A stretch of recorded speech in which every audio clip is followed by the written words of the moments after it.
నమస్కారం. భాగవతము దశమస్కంధము పూర్వభాగము.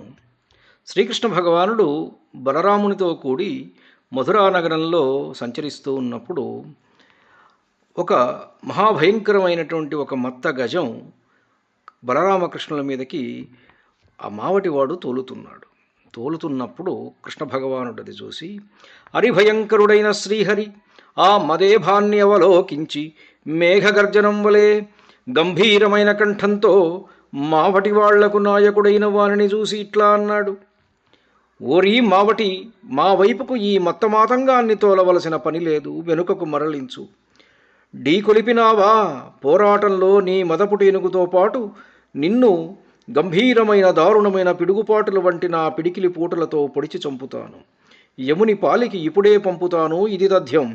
ఇలా పలికి చొక్కమైన జుట్టుముడిని చక్క చేసుకుని మెల్లగా పీతాంబరాన్ని దట్టిగా బిగించి కట్టుకుని నుదుట వ్రేలాడే ముంగురులను పైకి త్రోసుకుంటూ యుద్ధకార్య నైపుణ్యంతో విజృంభించి బాలుడైన కృష్ణుడు చూచేవారు శబాస్ అని తన్ను మెచ్చుకుంటుండగా తొండంతో కొండలను పిండి చేసే ఆ మత్త వేదండాన్ని సమీపించాడు. ఓ రాజోత్తమ, మావటివాడు బాలుడని సందేహింపక కరుణమాలి కంసుని ఆజ్ఞానుసారం గోపకుల శ్రేష్ఠుడైన శ్రీకృష్ణునిపైకి ఏనుగును ఢీకొలిపినాడు. మరియు నయ్యనేక పంబనేక పపాలక ప్రేరితంబై మహావాత సంఘాత సముద్ధూతంబగు విలయకాలకీలి కేళిని బిట్టుమిట్టిబడి మృత్యుదేవత ఎత్తునంగాలు పోలిక శమనుని గమనిక నెదిరి మద సలిల పరిమళ లుప్త పరిభ్రమరద్భ్రమర గాయక ఝంకృతులహంకృతి సంపాదింపం కులకుంభినీధర గుహాకుంభకుంభనంబుగ హింకరించి రోషభీష్ణ శేషభోగి భోగ భయంకరంబగు కరంబున శౌరింజీరి చీరి కింగునకపు పట్టిన నట్టినట్టు గెంటి విధుంతుద వదన గహ్వరంబు వలన విడివడియురకు తరణికరణి దర్పించి కుప్పించి పాదమధ్యంబునకు నసాధ్యుండై దూటి మాటుపడినంగ్రోధ బంధురంబై సింధురంబు మహార్ణవ మధ్య మంధాయమానమంధర మహీధరంబు కైవడి జిరిజిరందిరగి కానక భయానకంబై గాలి వెరవునంగని పొంగి చంగటం ప్రళయదండి దండ ప్రశస్తంబగు హస్తంబు వంచించి చుట్టిపట్టి పడవేయంగమకించినంజలింపక తెంపున హరికరిపిరింది కొరికి మహారాహువాల వల్లికాకర్షణోదీర్నుండగు సుపర్ణు తెరంగున నిగిరిశుండాలంబు వాలంబులీలంగేల నొడిసిపట్టి జొలిపించి పంచవింశతి బాణాసన ప్రమాణ దూరంబు బీరంబునంద్రిప్పినైన ద్రిప్పివైవ నవ్వారణంబు దుర్నివారణం వైరుణంబున కోహటింపక సవ్యాపసవ్య పరిక్రమణంబుల నవక్రంబై కనిసిన సవ్యాపసవ్య పరిక్రమణంబుల నవక్రంబై కవిసిన నపసవ్య సవ్యక్రమంబుల దప్పించి రొప్పి కుప్పించి ఎదుర్కొనిన కర్కశుండై మేచకాచల తుంగ శృంగ విభంబగు కుంభికుంభంబు చక్కటి వ్రక్కలై చక్కలగయ దురంత కల్పాంత జీమూత ప్రభూత నిర్ఘాత నిష్ఠురంబగు ముష్టి సారించి యూచి పొడిచినం తద్వికీర్ణ పూర్ణ రక్తసిక్తమోక్తికంబులు వసుంధరగు సంధ్యారాఘ రక్తతారకాచ్ఛన్నంబగు మిన్ను చెన్నులవరింప నిలువరింపక మృగ్గి మోకరిలి మృగ్గక దిగ్గనగజంబులేచి చూచి త్రోచి నడచి సంహార సమయ సముద్ర సంఘాత సంభూత సముత్తుంగ భంగ సంఘట్టితంబగు కులాచలంబు క్రియగ్రమ్మరన్ మహాభుజుని భుజాదండంబు వలన ఘట్టితంబై కట్టలకు ముట్టినెట్టి ఢీకొని ముమ్మరంబు గంగుమ్ములంజిమ్మిన నమ్మేటి చేసూటి మెరసి హస్తాహస్తి సంగరంబున కరంబొప్పి దప్పింబడక నొప్పించిన కుంఠిత కాలకంఠ కఠోర భల్ల భగ్నంబుగు పురంబు పగిది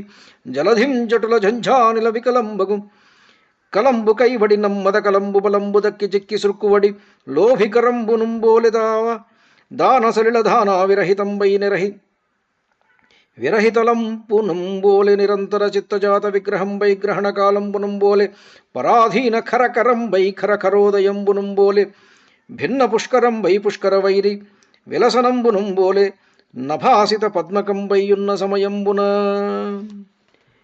దీని అర్థం చెప్పుకుందాం ఇప్పుడు మనం. ఇంకనూ పలువురు మావటులు ఆ కువలయాపీడమును పురికొల్పినారు.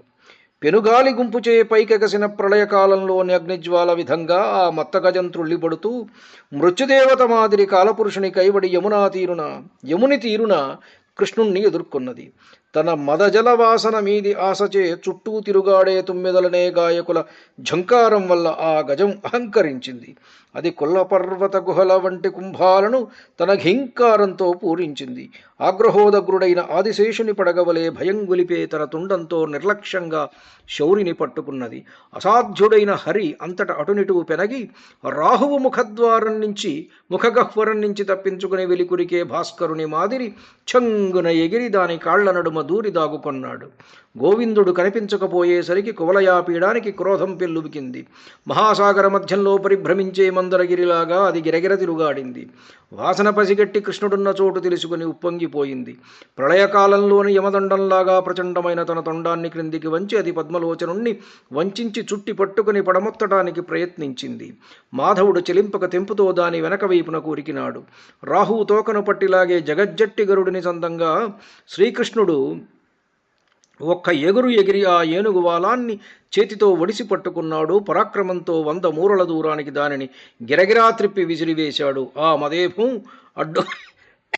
అడ్డుకొనరానిదై అవక్ర పరాక్రమంతో పోరాటానికి వినదీయక కుడి ఎడమలగా తిరుగుతూ మళ్లీ మాధవుడి మీదికి ఉరికింది. అప్పుడు కృష్ణుడు కుంజరం కుడిపక్కకు తిరిగినప్పుడు తాను ఎడమ పక్కకు, అది ఎడమవైపు తిరిగినప్పుడు తాను కుడిపక్కకు తిరుగుతూ దానికి బాగా రొప్పు తెప్పించాడు.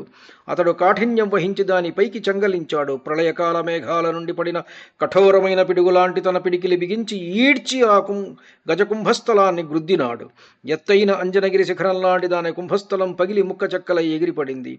ఆ ఇభకుంభం నుంచి నెత్తుడితో తడిసి చెదిరి నేలరాలిన ముత్యాలు సంజకెంజాయలో ఎర్రటి నక్షత్రాలతో కప్పబడిన మింటి సొబగుమును ధరణికి సంతరించాయి. ఆ శుండాలం అంతతో ఆకక మ్రొగ్గి మోకరిల్లి సంభాళించుకుని వెంటనే లేచింది. అటునిటి చూచింది, ముందుకు ఉరవడించింది. ప్రళయవేళలో సముద్రాలు సముత్తుంగ తరంగాలచే కొట్టబడిన కులపర్వతం మాదిరది మళ్లీ భుజబల సమేతుడైన శ్రీకృష్ణునిచే కొట్టబడింది.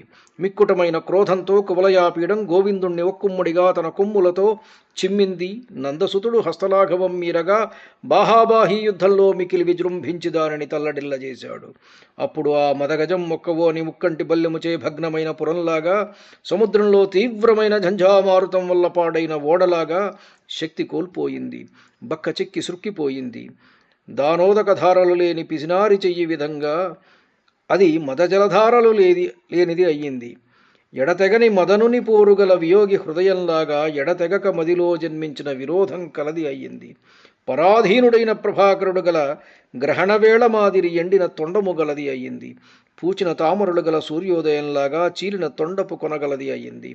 ప్రకాశింపని పద్మాలు గల చంద్రప్రకాశం మాదిరి వెలవెలపోయిన ముఖమందలి బిందువులు కలది అయ్యింది.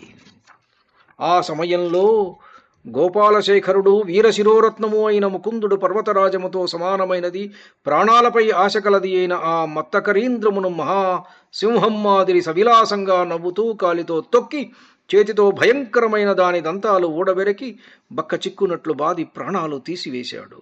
తర్వాత ఆ ఏనుగు దంతాలతోనే మావటివాంట్రను యమపురికి పంపించి ఆ చోటు వదిలిపెట్టాడు. కథన రంగంలో కాలు కదపక పోరాడే ఆ రామకృష్ణులు ఏనుగు దంతాలు తమ మూపులపై మెరుస్తుండగా, స్వేదబిందువులు ముఖములందు నిండగా గోపాలకులు తమ్ము పరివేష్టించగా బయలుదేరి వచ్చి మల్లభూమిని చూశారు. అది దేవదానవుల హృదయాలను మహాభయంకరమైన ఆడంబరంతో కలవరపెడుతూ ఉన్నది. మల్లరంగం మధ్యలో బలరామ సహితుడైన మధుసూదనుడు రౌద్రరసంతో మల్లురకు పిడుగువలే కనిపించాడు. అద్భుత రసంతో ప్రజలకు ప్రభువుగా దోచాడు. శృంగార రసంతో పౌరవనితలకు పంచశరుడుగా భాసించాడు. భయానక రసంతో కంసునికి వాని పాలిటి మృత్యువుగా మూర్తీభవించాడు. భీభత్సరసంతో మూర్ఖులకు వికటమైన వాడనిపించాడు. కరుణరసంతో తండ్రికి కన్నబిడ్డడుగా కాంతిల్లినాడు. వీరరసంతో దుర్మార్గులకు విద్వేషం కలిగించాడు. హాస్యరసంతో గోపకులకు కులదీపకుడుగా గోచరించాడు. ప్రేమరసంతో చుట్టాలకు దేవుడుగాను, శాంతరసంతో యోగిజనులకు పరబ్రహ్మస్వరూపుడుగాను ప్రకాశించాడు. ఓ రాజా, ఆ సమయంలో చచ్చిన కువలయాపీడమును వచ్చిన రామకృష్ణులను క్రమంగా చూచి భోజకులావతంసుడైన కంసుడు నొచ్చిన మనస్సుతో మిక్కిలి భయపడినాడు. ధీరులు, వస్త్రములు, పూలదండలు, రత్నాలతో వెలుగొందే నగలు ధరించిన వారు, నటుల వేషములోనున్నవారు, సకల జగాలకు క్షేమం కలిగించేవారు, మగవారి యొక్క మనస్సులు, మగవుల యొక్క మనస్సులు ఆకర్షించేవారు, మల్లరంగంలో విహరిస్తున్నవారు, మహావీరులు అయిన ఆ గోపకుమారులను జనులందరూ తనివి తీరక మాటి మాటికి చూశారు. అందమైన రామకృష్ణుల ముఖచంద్రబింబాల నుండి ప్రసరించే అమృతరసాన్ని కన్నులతో త్రాగే విధంగా చూస్తూ, నాలుకలతో చప్పరించి చవి చూసే విధంగా స్తుతిస్తూ, చేతులతో కౌగిలించే విధంగా మున్ముందుకు తూలుతూ అక్కడి వారంతా ఒకరితో ఒకరు గుజగుజలు పోయినారు. వీరు విష్ణుదేవుని తేజో విలాసంతో భూమిని కాపాడుటకై వసుదేవుని గృహంలో జన్మించినారు. పరబ్రహ్మస్వరూపులైన వీరిని పసిపాపలు అనడం తగదు అనుకున్నారు. నళినముల వంటి నయనములు గలవారు, మంగళకరమైన అంగసౌష్ఠవము గలవాడు, గొప్ప తేజస్సు గలవాడు, దిగజేంద్రమునకు దీటైనవాడు, లక్ష్మికి పతి అయినవాడు అయిన శ్రీకృష్ణుడు రక్కసి అయిన పూతనను పట్టి చంపినాడు. సుడిగాలి అయిన తృణావర్తుని హతమార్చినాడు. మదిమ్రాకులను పడగూల్చినాడు. బకాసురుని సంహరించినాడు. అఘుడనే అసురుణ్ణి పొరిగొన్నాడు.